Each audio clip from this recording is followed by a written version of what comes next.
Hi, Cancer Sun and Rising. Welcome to your February 2024 Astro Update. It's Raina here.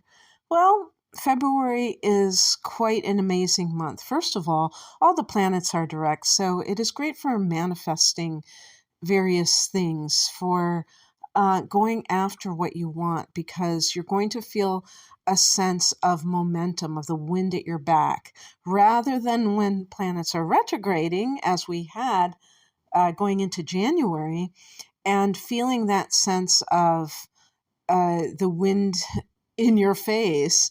I'm a cyclist, and it always irks me when there's a wind that is kind of like coming towards me, because it makes it so hard to. There's so much resistance when I'm trying to bike somewhere.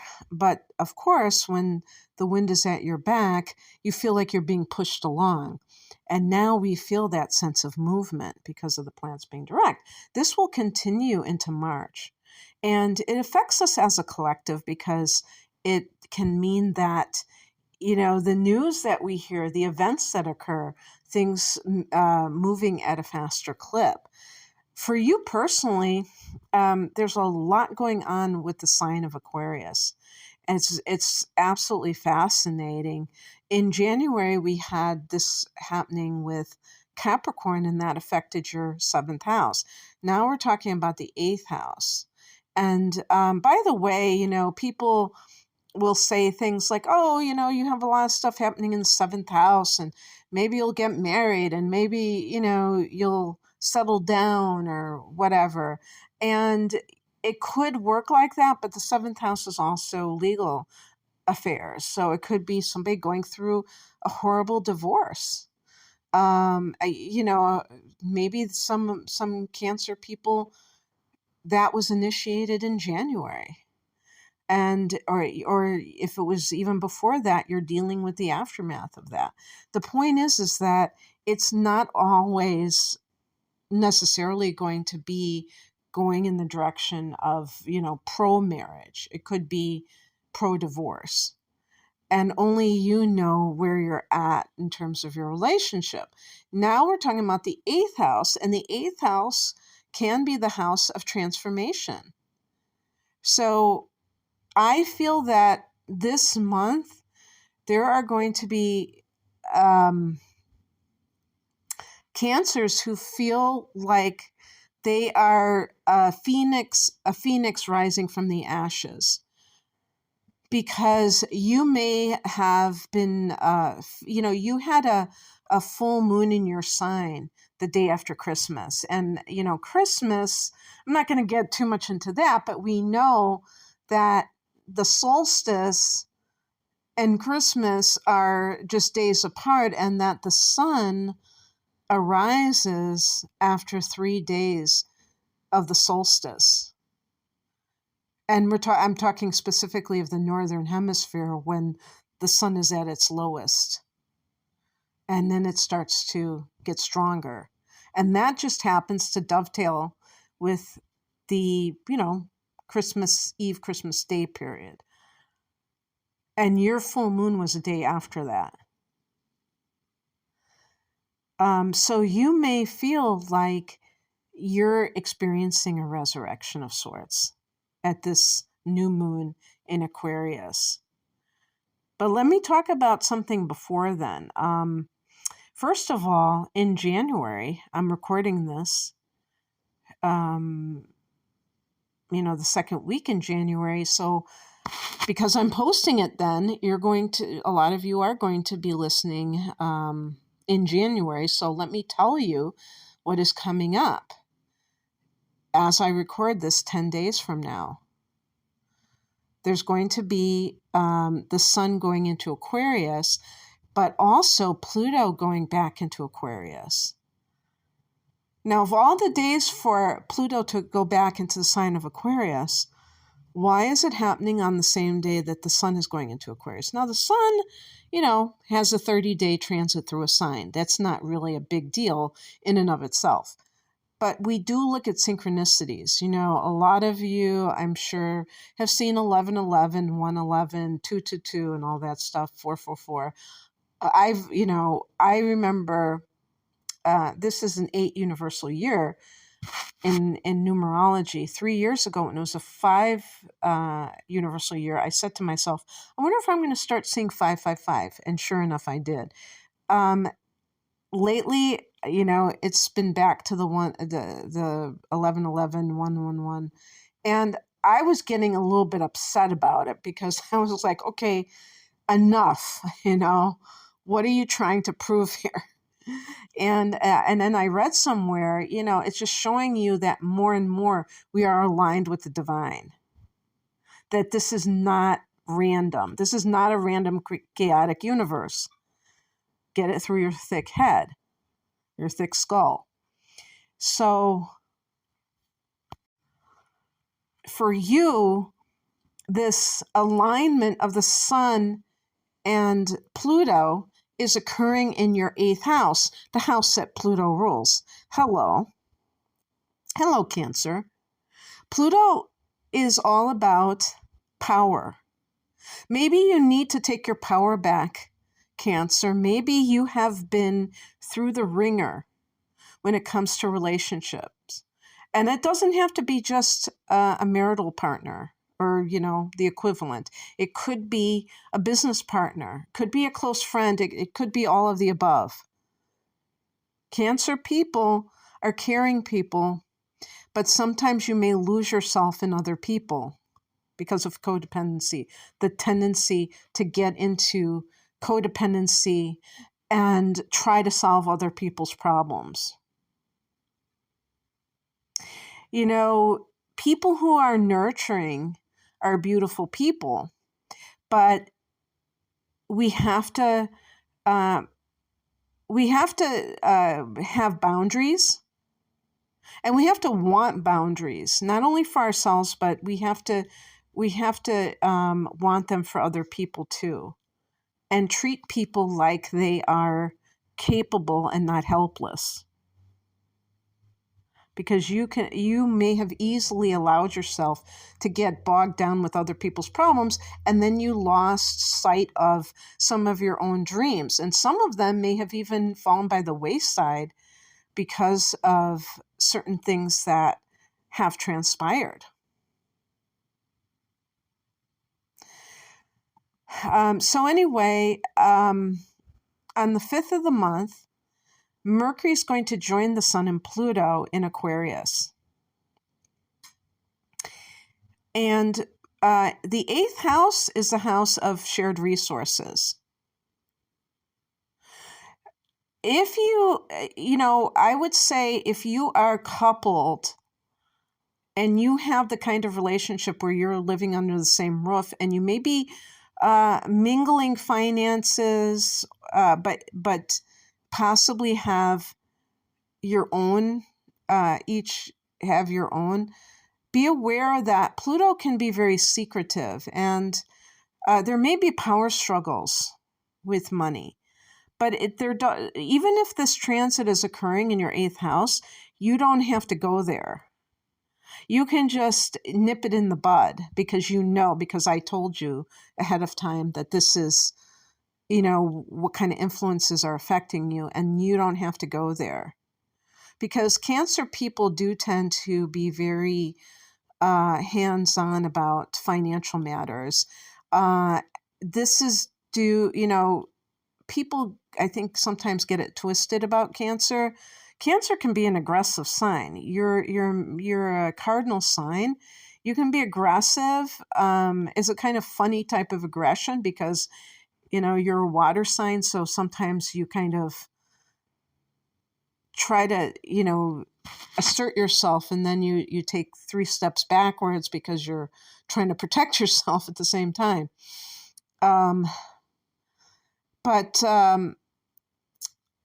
it's important that I feel like this can really help to empower you about the concept of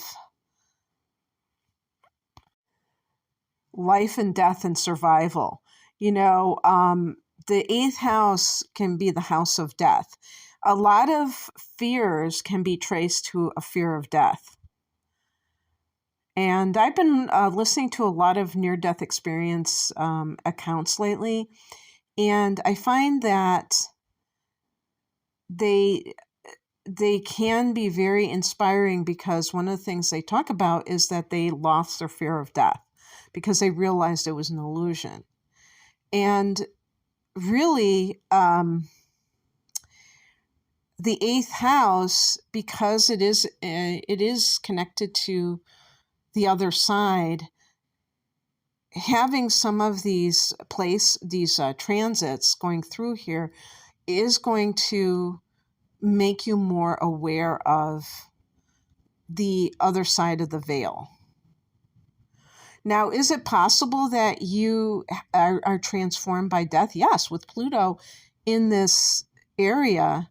I mean, it's going to be there for 20 years, okay? So, it's in the course of 20 years, it would be expected that all of us will be impacted by the death of somebody close to us. I mean, that's just, common sense. But you might actually have even abilities, supernatural experiences that involve contact with the other side. Water signs are natural psychics because they're coming from an intuitive perspective to begin with. We all have these abilities, but sometimes they get blocked through the intellect and whatnot. So anyway, this is very powerful. Eighth house can be very powerful and profound, but it can be quite, it's not necessarily that easy. Okay, which, that doesn't mean anything. The fact that it's not necessarily easy. There might be a lot of psychological stuff that you have to sort out. The eighth house can be shadow work. As a matter of fact, on the 5th of the month, when Mercury goes into this eighth house, it can be that you are perceiving something about your own psyche for whatever reason. This could be because of Pluto having recently entered this area. Pluto itself can do this too. And this can give you great insights about other people's psychological nature as well. This can be about any kind of paperwork, maybe a will. Eighth house can be inheritances. There is a possibility for Cancer individuals to become wealthy, to gain big money from inheritance, or from, maybe a divorce or something along those lines, from other people's money, or from shared resources if your partner is doing very well. On the 9th, we have a new moon in this area at 20 degrees of Aquarius.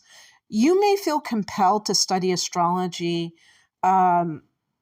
This would be a great time to embark upon something along those lines. Aquarius is associated with astrology, or the planet Uranus that rules Aquarius.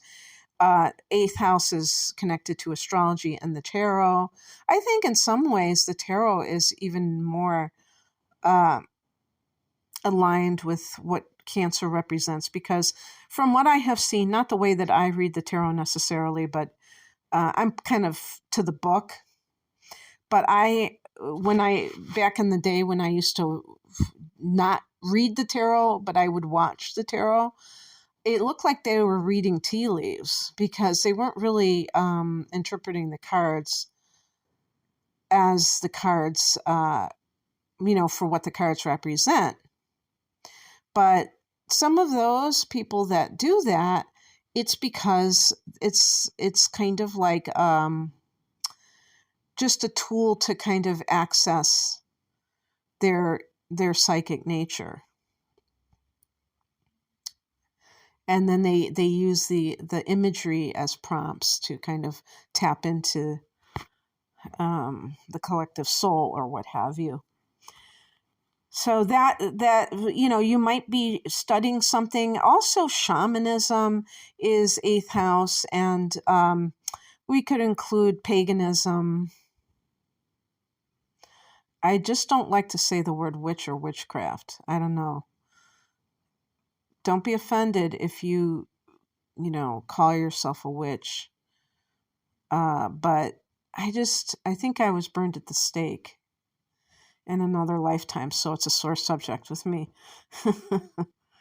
um, so anyway, on the 13th, Mars goes into Aquarius,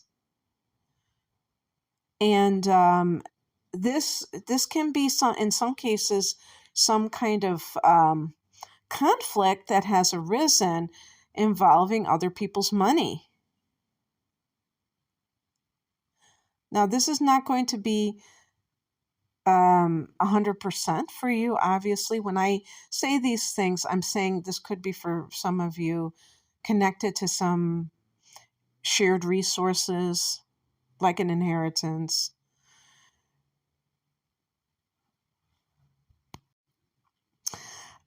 This is what I'm talking about when I say that Cancer can be aggressive, is that if you feel like your safety is being threatened, you may go into survival mode, and you can be like the mama bear who is like trying to protect her nest, okay? Because you rule that fourth house that deals with your nest, your home. So when it comes to like family members, or if this has to do with child support or a divorce situation, remember not to lower yourself. I think I really find it quite shameful when people fight over money. I do believe that in some cases it's absolutely what needs to be done, because there could be family members, or there could be an ex who has abused. Maybe they've stolen money and they need to be called out on the carpet. But I do think in some cases that greed creeps in, or being fear-based. And so this is why I say that I feel like it's very important to kind of, be the bigger person sometimes, and not succumb to the temptation to, get ugly and try to fight over something that ultimately may not be a good thing. I remember this happened with me, and I was in a situation with an inheritance issue, and I really felt like it was an unfair situation, and um I did feel like I had a leg to stand on, but um I didn't have legal representation. And I decided not to pursue it ultimately, because I thought to myself, with a will situation, regardless, sometimes wills are coerced. You can definitely say that. Sometimes people, like let's say you have an elderly parent who might not be in their right mind, and you might say, hey, my sibling is very manipulative, and they tricked that parent into doing something for them, signing over the majority of the money for them, or what have you. And in some cases, like I said, it might be warranted. You don't want them to get away with it for their own soul's sake. But it's not primarily because you're greedy. It's because of other things. But in my case, I just kind of made peace with the situation as it was. And as soon as I did that, as soon as I kind of let go of the need to fight, I felt like 1,000% better, because it wasn't in my nature to be like that. And there were, sometimes it's complicated. It's not just about the money. It's about the principle. You really feel that this isn't right. Sometimes there are step parents involved. There's more than one family involved and all of that, but it really isn't necessarily a good thing to do. So just keep that in mind. On the 16th, Venus goes into Aquarius, and Venus can be about money. It can also be about harmony. So you may come to an agreement about something that you briefly had a conflict about, and that could lead to money. Just by itself, this could be, gaining financially through, maybe it's even through investments, through dividends, or things of that nature. This is good for emotional. This is good for relationship intimacy. The 8th house can be intimacy. On the 18th, the sun goes into Pisces. So here we have this fellow water sign, and it forms a trine. And that trine is the 9th house for you, Cancer. So the sun goes into this expansive area that is ruled in astrology by Sagittarius, my sun sign. And then you have Mercury going there on the 23rd. And you may be communicating with people from a foreign country for whatever reason, or from a university. Perhaps you are studying something religious. Maybe you're making travel plans of some sort. You already have Neptune and Saturn here. And so there is the likelihood for some Cancerians that you are going to be doing some kind of career, because Saturn rules the 10th house of career, that has a connection with the 9th house. So it might be something, I think it would most likely be something spiritual, because Neptune has been in here for years. And Neptune may have really kind of made you more mystical if you were religious. Some people are brought up in organized religion, and sometimes you can actually develop mystical associations even with organized religion. But then you might hit like this brick wall where you feel that it doesn't serve you anymore, and you go more into the spirituality or the mysticism. Neptune rules the 12th house, which is connected to Pisces and other dimensions and other lifetimes. So some of those things may come into play. But Saturn in the 9th house can be about discipline.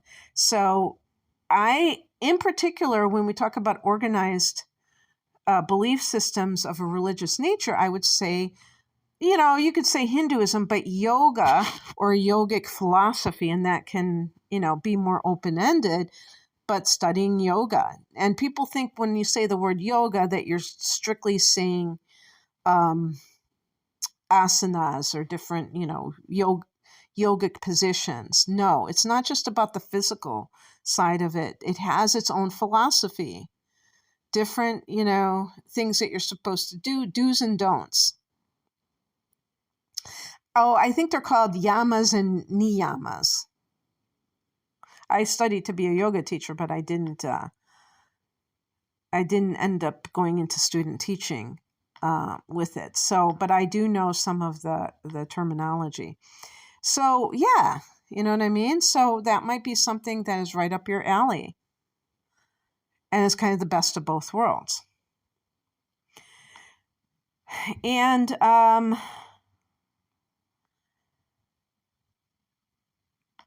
yeah, with Mercury here, you might be studying something of that nature. On the 24th, next day, a full moon is at 5 degrees of Virgo. So this is your 3rd house of this is the mundane mind. This can be some kind of course that you have taken for certification. So acquiring a skill set. This is teaching and learning. You might be ending a teaching assignment or something that you're training. But it can also be, full moon can bring awareness to something. So maybe the third house can be your siblings, can be your aunts, uncles, cousins, can be your neighbors. With the ninth house being, with the eighth house being so featured in this month of February, as well as having ninth house, especially having ninth house placements, you may be even being prepared to move to a foreign country.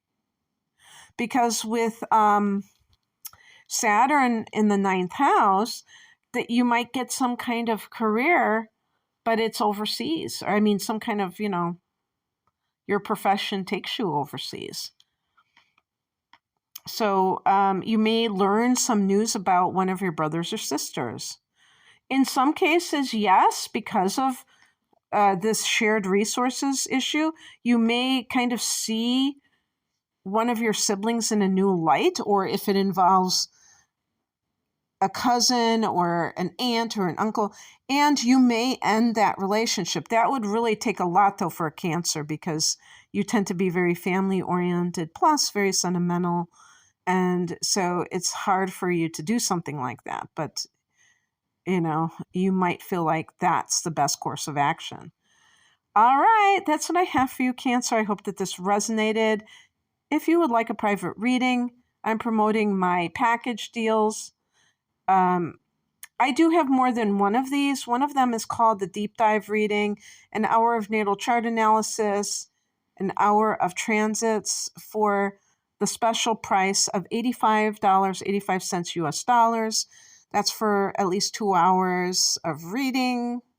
And, that's quite a discount from each of those readings separately. But I also have a reading that also includes besides those 2 readings, a third reading, which is a full-length tarot reading, and that package deal is called the Whole Enchilada. I don't remember the exact price, 120 something or something like that. But anyway, you can find out more information at the link below. I'm at RainaMoonAstrology.com. Thank you for listening. Take care. Bye.